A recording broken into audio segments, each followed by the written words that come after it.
Jadi US PACOM pusatnya di Okinawa, hegemoninya wilayahnya adalah mulai dari San Diego, Honolulu, Vanuatu di Solomon Island, sampai Diego Garcia di Maldives. Jadi bayangin ini peta dunia. Jadi San Diego, Honolulu, Vanuatu sampai Diego Garcia di Maldives, selatannya Sri Lanka. Itu adalah wilayah Seven Fleet. Utaranya Jepang, bawahnya Australia. Seven Fleet armada ke-7, bukan Ghost Fleet ya. Dipimpin Jenderal Bintang 4 di Okinawa.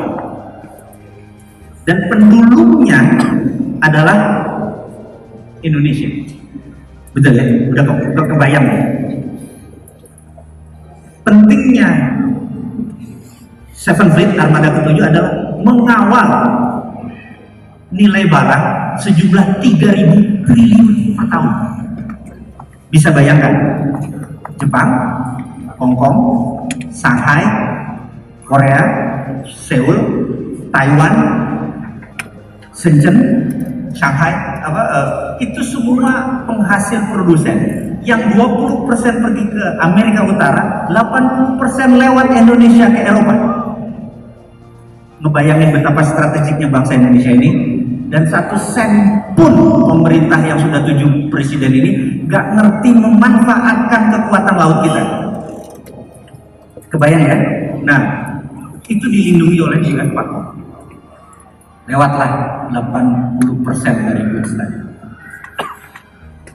US PACOM datang ke Kementerian Pertahanan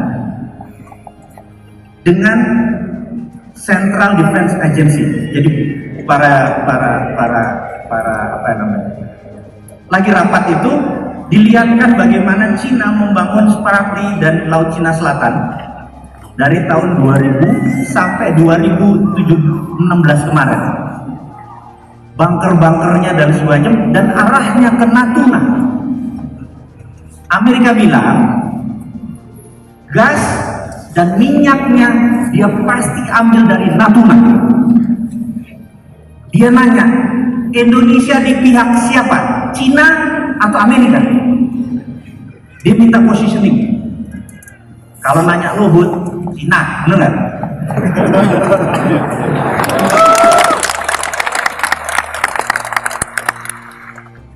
Kita nggak bisa jawab, karena ini kita berhadapan sama jenderal perang semua, bener nggak? Untung ada senior-senior ini. Dia bilang, kami dari pertama juga ikut Amerika, tapi kenapa lu acak-acak Jakarta dan Indonesia? Oh enggak, kami nggak acak-acak. Yes, kamu acak-acak. Dan kita mulai tembak-tembakan. Akhirnya dia bilang, oke, gue ngerti. Anda tahu bahwa kami yang main, tapi kami yakinkan kamu jangan ke Cina. Itu kalau habis ancam-ancaman di meja, Pak Mizar bilang, BIP nggak berdiri, tapi berdirikan sebuah lembaga baru yang namanya ANSTRA, Analisis dan Strategi. Data dianalisa jadi informasi. Informasi distrategikan jadi knowledge.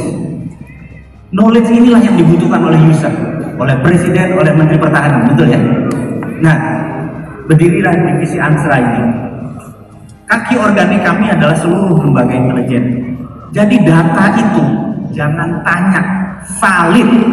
Jadi sewaktu buku kita tulis hitam, jangan pernah berkata saya tidak pernah memperingati Anda. Itu data valid yang benar-benar saya buka untuk umum. Nah, jadi setiap minggu kita memberikan informasi. Ternyata informasi ini sudah dikompartementasi, tidak masuk ke Pak Jokowi. Jadi kita tahu siapa bermain di sana.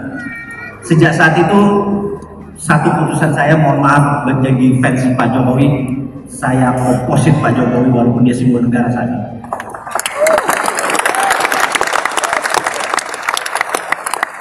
Karena suara kita tidak bisa didengar. Jadi urusan kita ini banyak. Contoh ya, Sewaktu konferensi Asia Afrika 2015 di Bandung, ingat ya, Pak Jokowi menyatakan mendukung Palestina merdeka dan akan memboikot produk-produk Israel, betul ya? Anda ingat itu ya? Oke. Kami di Kementerian Pertahanan tepuk jidat Pak. Ya Allah, ini siapa yang nulis skripnya, benar ya? Karena surat utang negara 60% dipegang Israel. Anda bisa mengerti nggak? Kalau Israel bilang bayar, rontok Pak negara ini Pak. Jangan bercanda Pak. Dan pada saat itu dolar langsung bergerak. Taruh orang namanya Julian, setiap hari 200 juta dolar ke 14.500. Anda ingat waktu itu? Akhirnya salah satu senior kita telepon ke embassy di Singapura bilang, kalau Anda dengar presiden kami menyatakan akan memboikot Israel, tolong toanya dikecilin, itu untuk umat muslim, untuk manis-manis mulut Tuhan. Israelnya bilang, yes, normal lagi Pak. Saya kadang-kadang bilang, mendukung Palestina merdeka, fardu. Tapi menyatakan perang sama Israel, hati-hati. Ini negara kecil Pak, hati-hati. Jadi bukan, kalau kita perang, kalau perang Pandawa Kurawa, sebelum perang, Pandawa bilang, ini kerajaan Cedi siapa ya? Ini kita cari bolo, cari teman dulu, benar nggak? Berbisnis juga sama Pak. Jangan pernah berbisnis itu Anda stand alone. Anda harus berjamaah seperti begini, kalau Anda disikat Pak. Paham ya maksudnya ya? Walaupun itu bidang Anda agak sedikit berbeda, tapi berjamaah itu penting. Nah, balik lagi kita nggak ngomong-ngomong sama Singapura, segala macam. Singapura harus jaga jarak Pak sama Indonesia Pak. Saya nggak bilang sama menteri yang urusan badol aja tuh, duh, Indonesia ini sama Singapura itu adik gimana? Kita bilang apa aja Singapura urut. Maksudnya gimana? Saya bilang, ini menteri luar negeri bukan sih, bener nggak? Gue ingat sejarah Singapura nggak? Diam aja, bener nggak? Tahun 58 ada orang Semarang yang namanya Lee Kuan Yew, partainya menang. Betul ya? Kemudian mereka menggabung, ikut konfederasi Singapura, ikut konfederasi Malaysia. Tahun 62 ada konflik horizontal antara Melayu dengan Cina. Besar-besaran di Singapura, Lee Kuan Yew datang ke Pak Soekarno. Pak Soekarno bilang, kami mau bebas dari Malaysia, tolong dibantu. Terjadilah dealing. Kalau kamu bantu, kamu begini. Dikirimlah Letnan Kapten Ali Murtoko, Mayor Utut, Anda lupa nama-namanya ya? Ingat cerita itu? Dulu pelajaran sejarah pada kemana? Masuk infiltrasi ke Singapura, melakukan pergerakan, lalu Soekarno menyatakan ganyang Malaysia. Ganyang Malaysia itu ambil Singapura. Dan begitu, itu kan nggak perang kan sama Malaysia, tapi Singapura lepas merdeka tahun 65, betul ya? Itu operation intelijen. Dan sejak saat itu, ini adik kita mau bilang ke kiri karena Singapura urut. Ngerti maksudnya? Nah, geopolitik, geostrategik itu penting, sayangnya banyak pemimpin tidak tahu. Bisa dibayangkan, sampai bingung, ini menteri bukan, benar nggak? Akhirnya kita memanggil dong menteri-menteri terkait waktu membangun jalan dari Lampung sampai Aceh. Kita panggil Menteri PUPR, Pak Basuki, kirim asistennya. Jonan waktu itu Menteri Perhubungan, dan Rini Sumarno.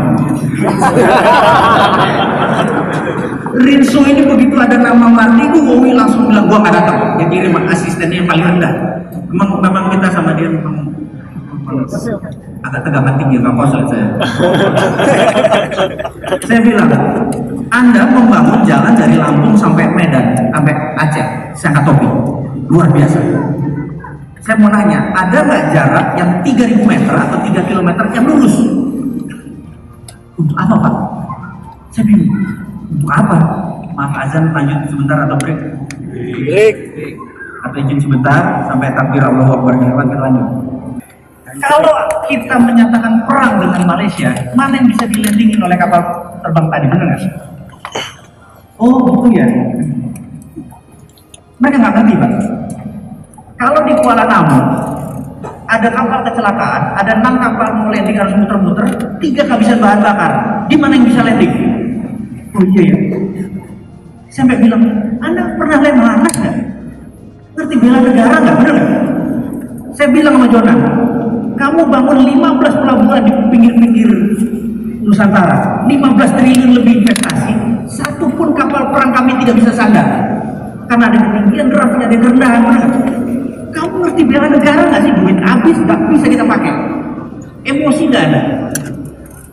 Itu hampir kejadian di semua kementerian. Sampai saya bilang, ini negara apa karena presidennya? Saya nggak usah terusin.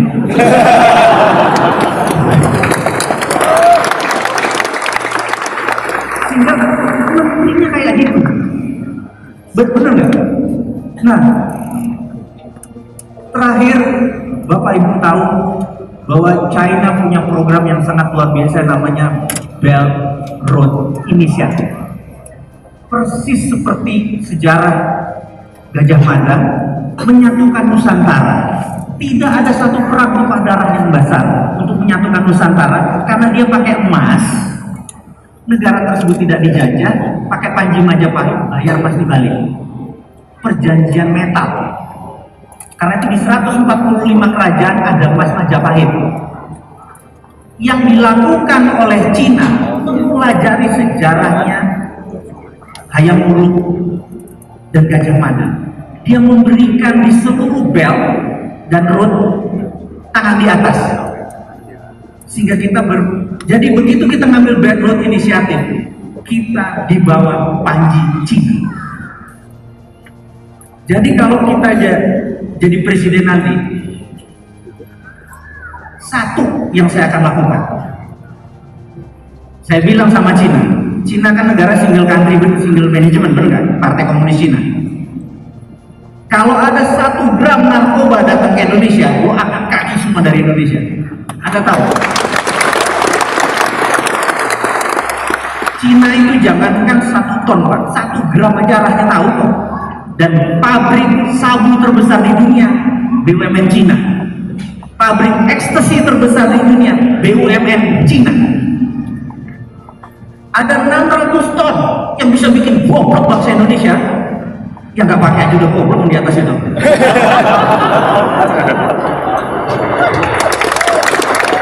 Bisa dibayangkan.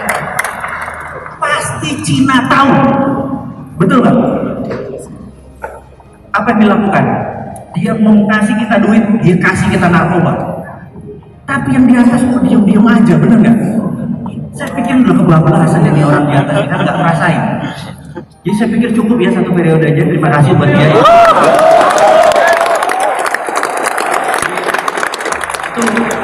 satu yang saya pesan. Kedua, Amerika sama bajingannya. Jadi kita juga jangan ke Amerika terus gini. Nah, apa yang Amerika mau? Amerika cuma mau satu. Mata uang dolar menguasai 75% keuangan dunia, alias hanya 20% uang dolar itu di Amerika, 75% ada di luar Amerika. Dia bisa memprinting money sesuka-sukanya, benar nggak? Saat ini jumlah dolar beredar dengan jaminan emasnya 40 kali lebih banyak cetakannya. Jadi dolar ini overvalue.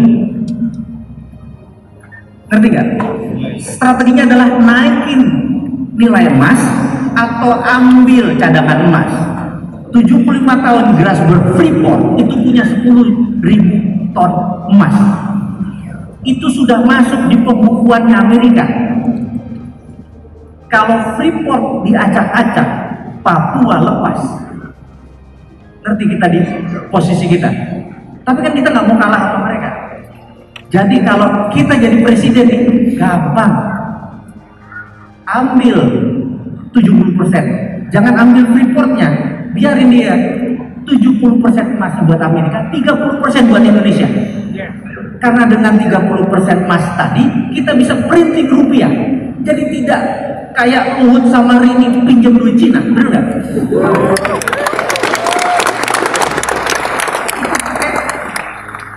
Uang kita sendiri, kita bermain dengan Amerika, dealnya begitu. Dan habis itu kita minta Amerika, seluruh obat-obatan yang patennya dari Amerika minta free. Jadi harga obat-obatan turun 30%. Jadi Freeport tidak bisa pakai pendekatan ekonomi, tapi pakai defense approach, pakai pendekatan pertahanan. Minta emasnya, minta obat-obatan. Amerika kasih karena dia butuh. Sekarang ke Cina bagaimana? Ini kan kontohan satu lagi di Cina, benar nggak? Apa yang Cina butuhkan dari Indonesia? Cina butuh Selat Malaka.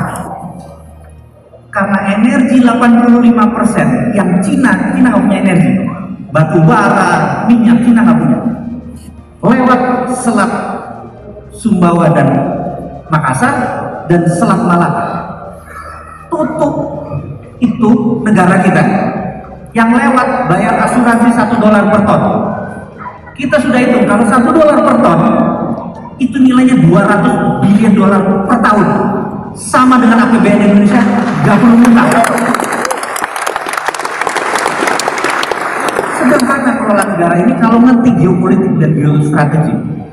Dan terakhir, siapapun kalau jadi presiden, saya titip satu hal. Hari pertama Anda jadi presiden, Anda buat peraturan Perpres, peraturan presiden.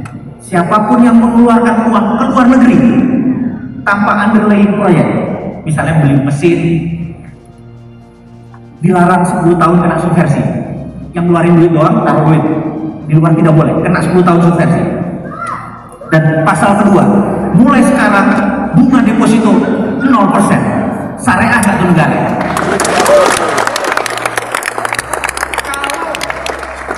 Coach Fahmi punya uang 1 triliun di Bank Mandiri, biasanya dapat 40 miliar sebulan, mendadak jadi 0. Itu duit langsung keluar dan langsung ada proyek apa, Bu? Itu duit ribuan triliun langsung muter, betul ya? Karena nggak bisa dikeluarin lagi kan? Muter di kita-kita. Selesai nggak ekonomi bangsa ini? Tiga tadi aja sudah bisa menyelesaikan masalah bangsa. Jadi nanti saya mohon Bapak Ibu, jika memilih pemimpin, pilih yang punya platform menyelesaikan masalah, bukan yang jago berusukan. Mohon maaf, waktu saya terbatas. Terima kasih. Mohon maaf jika ada yang tersinggung, para fans Pak Jokowi dan sebagainya. Saya ucapkan terima kasih untuk 1 tahun masa jabatan luar biasa buat Pak Jokowi, dan bagi Anda semua luar biasa, tepuk tangan yang meriah buat Anda.